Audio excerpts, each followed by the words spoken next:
Guys, welcome back to our NCERT session. अब हमने ये सेशन हमारा जो है 6 to 12th एनसीईआरटी पॉलिटिकल का है। तो इससे पहले हम ये जो सेशन है और आज हम पढ़ने जा रहे हैं स्थानीय सरकार और प्रशासन। ठीक है, स्थानीय सरकार और प्रशासन के बारे में आज पढ़ेंगे, जो हमारा स्टार्ट होगा 4th चैप्टर, जिसका नाम है, हेडिंग है हमारी पंचायती राज व्यवस्था। ठीक है, तो स्थानीय सरकार प्रशासन कल हमने पढ़ा था सरकार के बारे में।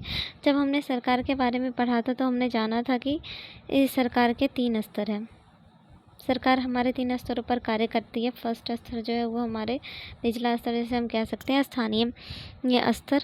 उसके बाद हमने देखा था कि राज्य स्तर,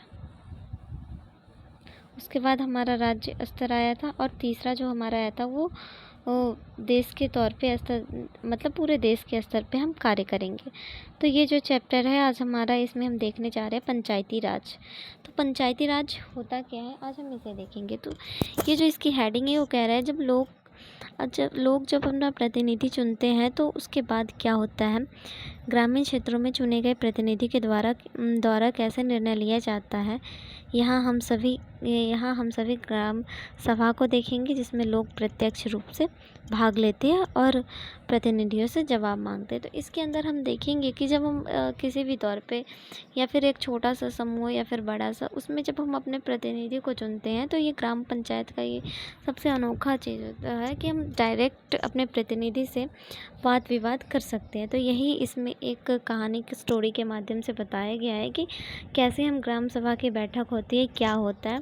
तो इन सब में हम ग्राम सभा के बारे में जानेंगे, उसकी बैठक कैसे होती है, कैसे ये जो है जनता अपने प्रश्न पूछ सकते हैं अपने प्रतिनिधियों से।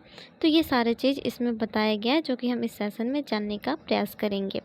ठीक है, तो अब ये स्टार्ट होता है कि इसमें जो है ये आज का दिन बहुत ख़ास है। सभी लोग जल्दी जल्दी ग्राम सभा की बैठक के लिए जा रहे थे।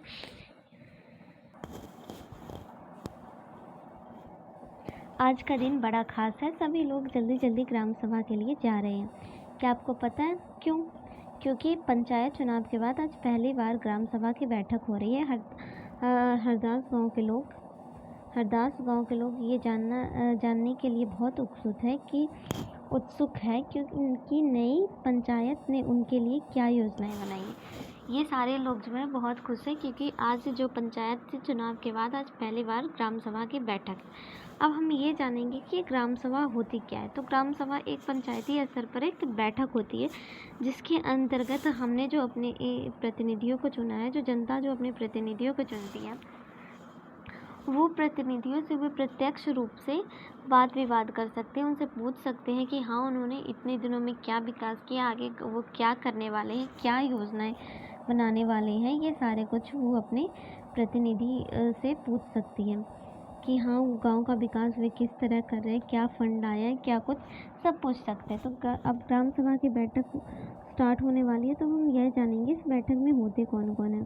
तो यहाँ पे देखिए, ग्राम सभा एक पंचायत में रहने वाले सभी वयस्कों की सभा होती है। ठीक है, क्योंकि हम ये जानते हैं कि हमें मत देने का अधिकार कब से होता है कि 18 के बाद, हम 18 वर्ष या उसके बाद हम मत दे सकते हैं। तो कि उसके बाद हम वयस्क हो जाते हैं तो हम पूछ सकते हैं। ठीक है, हो सकता है उसमें सिर्फ एक गांव या उससे एक से ज़्यादा हो। तो ये डिपेंड करता है कि ग्राम पंचायत के अंदर कितने गांव हो सकता है। कोई अगर हमारा 3-4 गांव हो, तो अगर हम इकट्ठे एक साथ तो पूछ नहीं सकते हैं। तो हम बेटर होता है कि हम एक एक करके, जैसे कि ये तरीका होता है कि हाँ, हम एक दिन एक गांव में ग्राम सभा की बैठक कर सकते हैं, दूसरे दिन दूसरे गांव, तीसरे दिन तीसरे, या फिर हम ऐसा भी कर सकते हैं कि हम अपनी तरफ से कुछ ऐसे प्रतिनिधियों को भेज सकते हैं जो कि ग्राम सभा की बैठक कर सकते हैं।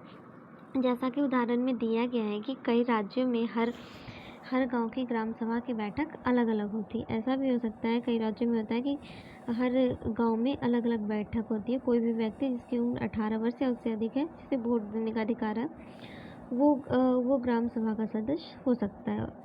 ठीक है, तो ये है, अब यहाँ पे ये बैठक हो रही है। ठीक है, तो अब हम देखते हैं ग्राम पंचायत, इसके अंतर्गत आते कौन है। ग्राम सभा जो होती है वो ग्राम पंचायत के अंतर्गत आती है।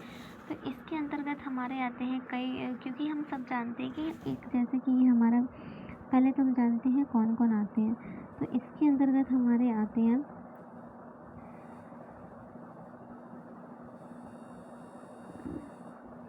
इसके अंतर्गत हमारे आ जाते हैं वार्ड मेंबर, सरपंच, मुखिया, जिसे हम ग्राम प्रधान भी कह सकते हैं, सचिव, ये सारे हमारे आते हैं एक पंचायत के अंतर्गत। हम ये जानेंगे ये वार्ड मेंबर क्या होते हैं, सरपंच क्या होते हैं, मुखिया क्या होते हैं। तो सबसे पहले हमें ये जानना होगा। ठीक है, तो वार्ड मेंबर की अगर हम बात करें, जैसा कि आप देख सकते हैं कि ये हमारा एक गांव है, गांव मान लें या फिर हम शहर मान लेते हैं। ठीक है, तो हम देखते हैं कि इसके अंतर्गत अलग अलग वार्ड या फिर स्ट्रीट नंबर ऐसे करके गली होती हैं। स्ट्रीट नंबर 1, वैसे ही ठीक गांव में वार्ड नंबर 1, वार्ड नंबर 2, ऐसे हम पार्ट बाई पार्ट जगह को बांटे हुए होते हैं। इसका ये नाम, इसका उस जगह पे एक ऐसे मेंबर को हम रखते हैं, अपने द्वारा चुनते हैं कि वो हमारे सोसाइटी की देखभाल कर सके, पानी वगैरह, पानी की सुविधा, जल की आपूर्ति, इन सारी चीज़ों की देखभाल वो करता है। वो हमारा वार्ड मेंबर होता है जो कि सब कुछ करता है। इसके बाद जो होता है, इसके साथ ही पंचायत के क्षेत्र पे लोग मिलकर सरपंच का चुनाव करते हैं, जो पंचायत का मुखिया होता है। पर मुखिया भी होता है जो कि अलग से होता है। अगर मुखिया ना हो तो फिर सरपंच पंचायत का मुखिया हो सकता है। अब वार्ड पंच और सरपंच मिलकर गाँव की प्रधान का गठन 5 साल के लिए करते हैं, जिसे हम मुखिया कह सकते हैं। ग्राम पंचायत का एक सचिव होता है जो कि ग्राम सभा का सचिव होता है। सचिव का चुनाव नहीं होता, बल्कि ये सरकार के द्वारा चुना जाता है। ठीक है, तो उसका चुनाव नहीं होता है, वो सरकार के द्वारा चुना जाता है। अब हमने ये जान लिया। अब यहाँ पे ग्राम सभा की बैठक हो रही है, तो ये बैठक की शुरुआत हम कह सकते हैं तो हो रही है, जिसमें सरपंच और पंच ने सड़क मरम्मत में होने वाले खर्चा का ब्यौरा दिया। इसमें इन्होंने ब्यौरा मांगा कि आपने क्या किया, इस साल क्या क्या आपने किया है, इसका ब्यौरा हमें दीजिए। तो उन्होंने बताया। उसी के साथ इस साल के लिए हैंडपम्प और गहरे कर लेते हैं और कुओं की सफाई कर लेते हैं, ये बात कही गई।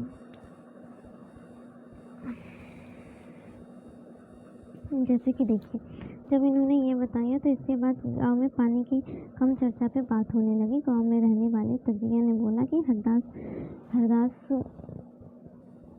हरदास गांव में पानी की कमी की समस्या बहुत हो गई है। हैंडपंप में पानी ने ज़मीन के बहुत नीचे चला गया। मुश्किल से हैंडपंप में थोड़ा पानी आता है। औरतों को 3 किलोमीटर दूर सुरुल नदी से पानी लाना होता है।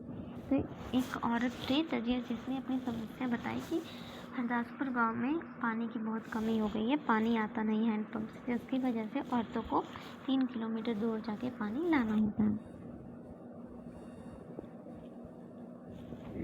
एक सदस्य ने सुझाव दिया कि सुरू नदी का पानी पाइप से लाकर गांव में एक बड़ी टंकी से भर लेते हैं, उससे जल की आपूर्ति हो जाएगी।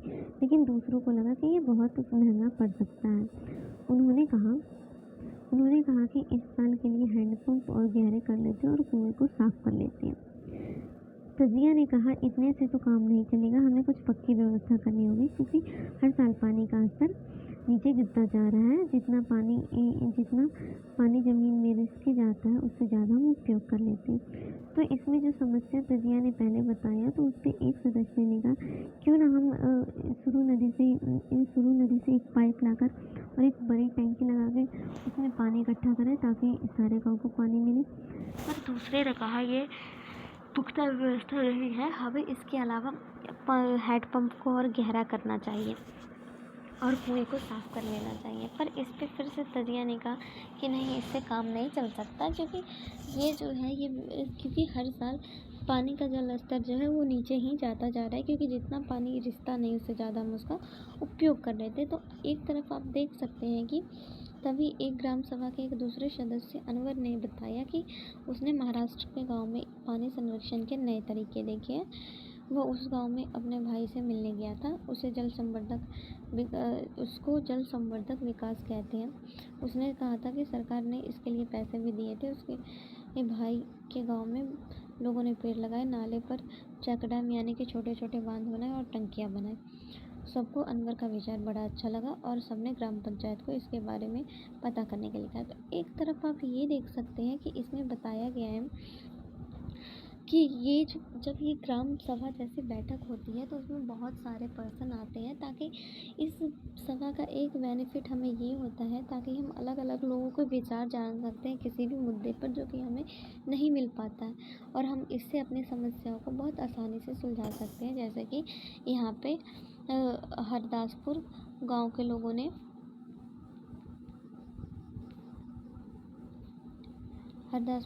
लोगों ने अपने जल की समस्या को सुधारा, अपने पानी की समस्या को दूर किया। उसी तरह से हम भी अलग अलग तरीके से जान सकते हैं। अब इसी के साथ ग्राम सभा में चर्चा के लिए अलग मुद्दा उठा गरीबी का, ठीक है। तो इसी तरह से ही अलग अलग हम मुद्दों पर बात करते हैं और अलग अलग मुद्दे को उठा सकते हैं।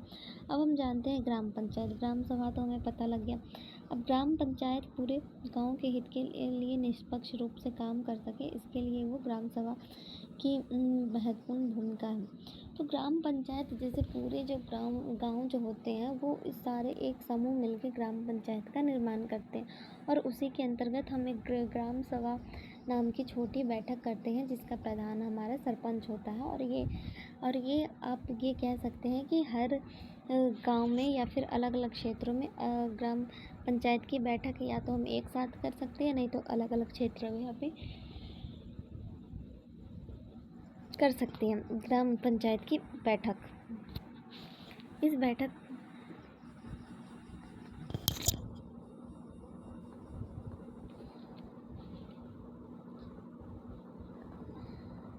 ग्राम पंचायत की हमारी बैठक होती है, ठीक है। ग्राम सभा की बैठक ग्राम सभा की बैठक में ग्राम पंचायत के लोग अपनी योजनाओं को सामने रखते हैं और ग्राम सभा पंचायतों को मनमाने ढंग से काम करने से रोकती है। तो और साथ ही पैसों के दुरुपयोग एवं गलत काम ना हो सके इसकी निगरानी भी करते हैं, क्योंकि हम ये जानते हैं कि इसमें हम अपने प्रतिनिधि को चुन के भेजते हैं। इसके पर फिर भी अगर कोई ऐसा ग्राम पंचायत कोई ऐसा दुरुपयोग करती है तो ग्राम सभा में जो जनता और उनके प्रतिनिधियों के बीच जो वार्तालाप होती है, इनके द्वारा वो ग्राम पंचायत को गलत करने से रोक सकती है, ठीक है। अब हमने ये देख लिया। अब हम जानते हैं ग्राम पंचायत क्या होती है। ग्राम पंचायत नियमित रूप से बैठक होती है। उसका मुख्य काम उस क्षेत्र में आने वाले लोगों के विकास एवं कार्यक्रम लागू करवाना होता है। जैसा कि आपने देखा कि ग्राम सभा ही ग्राम पंचायत के कामों को स्वीकृति देता है और तभी पंचायत अपना काम कर पाती है। तो ये क्या कह रहा है कि एक ग्राम पंचायत की नियमित रूप से बैठक होती है, उसका मुख्य काम उस क्षेत्र में आने वाले गांव के विकास के कार्यक्रम को लागू करवाना होता है। जैसा कि आपने देखा ग्राम सभा ही ग्राम पंचायत के काम को स्वीकृति देती है और तभी पंचायत अपना काम कर पाती है। तो हम यहाँ पे देख सकते हैं कि जो ग्राम पंचायत होती है वही ग्राम सभा को कहती है निगरानी करने के लिए, देख रेख करने के लिए और बताने के लिए कि क्या कैसे चल रहा है। इसी के आधार पे वो अपने कार्य को आगे बढ़ाती है और कार्य को करती है ग्राम सभा के द्वारा ही। अब हमने यहाँ पे ग्राम सभा के बारे में तो देख लिया। अब ग्राम पंचायत के काम क्या होते हैं हम वो देखते हैं। तो सड़कों, नालियों, स्कूलों, भवनों, पानियों के स्रोतों एवं अन्य सार्वजनिक उपयोगों के भवनों का निर्माण एवं रख रखाव इनका प्रमुख कार्य होता है। स्थानीय कर लगाना और इकट्ठा करना, गांव के लोगों को रोजगार देने संबंधी सरकारी योजनाओं को करना, ये सारे ग्राम पंचायत के कार्य होते हैं। ग्राम पंचायत की आमदनी घरों और बाजारों पर लगाए जाने वाले कर से मिलने वाली राशि, विभिन्न सरकारी विभागों के द्वारा चलाई गई योजनाओं की राशि जो जनपद एवं जिला पंचायत के द्वारा आती है, और समुदायों से मिलने वाले कुछ दान, ये सब इसके ग्राम पंचायत की आमदनी का मुख्य स्रोत होता है। कुछ राज्यों में ग्राम सभा काम करवाने के लिए समितियां बनाती है। उदाहरण के लिए निर्माण समिति, मान लीजिए एक गांव में सामुदायिक केंद्र का भवन बनवाना है तो यह काम निर्माण समिति करेगी। इन समिति में कुछ सदस्य ग्राम सभा के होते हैं और कुछ पंचायत के। ये दोनों मिलकर ग्राम सभा गांव के विकास के लिए काम करते हैं। चलते देखते हैं हरदास ग्राम में पंचायत ने क्या क्या काम किया। तो जैसा कि हमने बताया कि कभी कभी होती है कि ग्राम सभा काम करवाने के लिए अलग अलग समितियों का निर्माण करती है। ऐसा करने से वो इसलिए करती है ताकि वो अपने टाइम का सदुपयोग कर सके और इससे हम अपने गांव का विकास भी अच्छे ढंग से कर सकते हैं। इसलिए वो अलग अलग तरह की समितियां बनाती है और उन्हें उनका कार्यभार सौंपती है ताकि दूसरे लोगों को भी रोजगार मिल सके। अब जैसे देखते हैं कि जब हरदासपुर गांव की बैठक हुई तो कुछ पंचों ने इस मुद्दे को दोबारा उठाया। इस बैठक में सरपंच, पंच और सचिव उपस्थित थे। पंचायतों के सदस्यों ने पहले एक कुआं साफ करने और 2 हैंडपंप को गहरा करने के विकल्प पर सोच विचार किया ताकि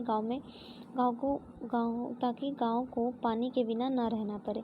सरपंच ने सुझाव दिया, चूँकि पंचायत के पास हैंडपंप की देख रेख के मद के लिए कुछ पैसे हैं, तो उन्हीं पैसों से इस काम में लगाया जा सकता है। और इस पर सभी सदस्य मान गए और सचिव ने निर्णय को रजिस्टर कर दिया। इसके बाद सभी सदस्य मिलकर समस्या का अस्थायी हल पर विचार करने लगे। उन्हें पता था कि अगले ग्राम सभा के सदस्य फिर से प्रश्न पूछेंगे। कुछ पंचों ने शंका जाहिर करके पूछा कि क्या जल संरक्षण के स्तर को में विशेष फर्क होगा। तो इससे हमें ये भी देखना पड़ता है कि दोबारा अगर ये प्रश्न आ जाए तो फिर हम क्या करेंगे। इसलिए वो अलग अलग तरह की समितियों का निर्माण करते हैं ताकि वो अपने उत्तरदायित्व का निर्वाह अच्छे ढंग से कर सकते हैं। अब हम देखते हैं पंचायत के स्तर। हमने कल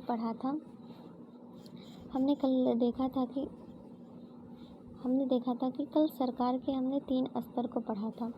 ठीक है, ठीक उसी तरह पंचायत के हमारे 3 स्तर होते हैं। पहला आता है हमारा ग्राम पंचायत या फिर हम इसे ग्राम सभा वगैरह जिसके अंदर आते हैं। ठीक है, दूसरा आता है जनपद पंचायत,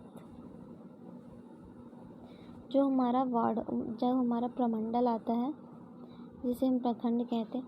और तीसरा आता है हमारा जिला स्तर पर, जिला के स्तर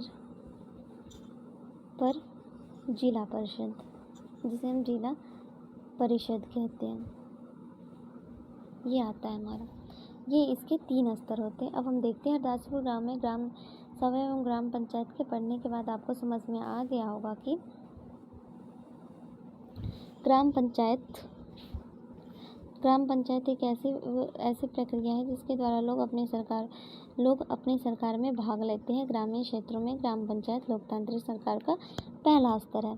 ग्राम पंचायत ग्राम सभा के प्रति जवाबदेही होती है क्योंकि ग्राम सभा के लोग उसे चुनते हैं। तो इसमें क्या कह रहा है कि पंचायत राज व्यवस्था एक ऐसी प्रक्रिया होती है जिसके द्वारा लोग अपनी सरकार में भाग लेते हैं। कल ही हमने देखा कि वे सारी चीज़ें सरकार के अंतर्गत आती है जिससे हमारे देश का विकास होता है, जो सरकारी तौर पर होती है। तो ये सबसे पहला स्तर होता है जिसमें लोग डायरेक्ट अपने सरकार के अंतर्गत भाग लेते हैं। ग्रामीण क्षेत्रों में ग्राम पंचायत लोकतांत्रिक सरकार का पहला स्तर होता है। ग्राम पंचायत ग्राम सभा के प्रति जवाबदेही होता है क्योंकि उसे ग्राम सभा के लोग ही द्वारा चुना जाता है। अब ग्राम पंचायत की व्यवस्था में लोगों की भागीदारी 2 और स्तरों पे होती है। एक तो हमने देख लिया कि ग्राम पंचायती राज व्यवस्था के अंतर्गत। दूसरा आता है हमारा विकास खंड जिसे जनपद पंचायत कहते हैं। ये हमारा प्रखंड के स्तर पे होता है जिसे हम ब्लॉक कहते हैं। और तीसरा आता है वो जिला के स्तर पे होता है जिसे हम जिला परिषद कहते हैं। अब ये तीनों कार्य कैसे करते हैं ये हम देखेंगे। तो इसमें क्या कह गए, जिला परिषद यह तीसरा स्तर होता है। जिला परिषद एक जिले के स्तर पर विकास की योजनाएं बनाती है और पंचायत समिति की मदद से जिला परिषद सभी पंचायतों में आवंटन राशि वितरण करने की व्यवस्था करते हैं। अब जैसे कि हम यहाँ पे देख सकते हैं जिला परिषद, जिला के स्तर पर जिला परिषद के अंतर्गत कोई कानून हमने बनाया, ठीक है, कोई बिल हमने यहाँ से पास किया और उसकी राशि भी है। तो फिर हम ये क्या करेंगे, इस बिल को हम लाके यहाँ पे डालेंगे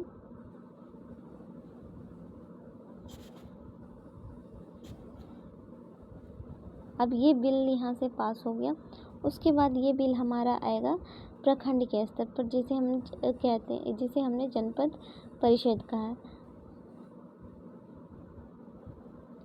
जनपद पंचायत।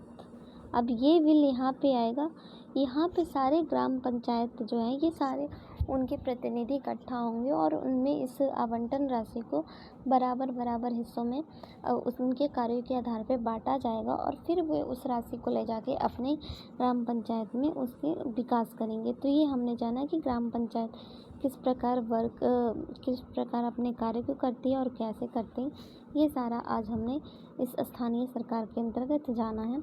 ठीक है, इसी के साथ हमारा ये सेशन समाप्त होता है। Thank you.